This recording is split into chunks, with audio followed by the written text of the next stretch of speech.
फैसलाबाद का arts council hall fashion show का platform बन गया। मौसम गर्मा के नित नए मलबूसात फैशन के रंगों की बहार ले आए।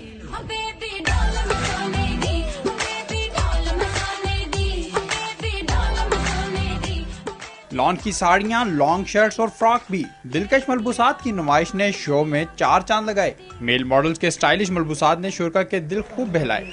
लोकल मॉडल्स को पहली बार फैसलाबाद में इतने बड़े रैंप का मौका मिला है। फैसलाबाद में और अच्छे ऐसे मॉडलिंग शोज होने चाहिए ताकि लोगों को पता चले कि और उसकी अवेयरनेस होनी चाहिए। सुरों की महफिल ने फैशन शो की रौनक दुबाला की। फनकारों ने मुधर धुनें बिखेरी तो शुरा के दिल भी झूम उठे। बहुत इंजॉय किया हम लोगों ने, बहुत अच्छा इवेंट है ये। हाजरीन ने जदीद फैशन में ढले मशरकी अंदाज को हसीन इम्तिजाज करार दिया। मौसम गर्मा के मलबूसात की नुमाइश के लिए फैसलाबाद के मॉडल ने रैंप पर जलवे क्या बिखेरे। हाजरीन के दिल बाग बाग हो गए।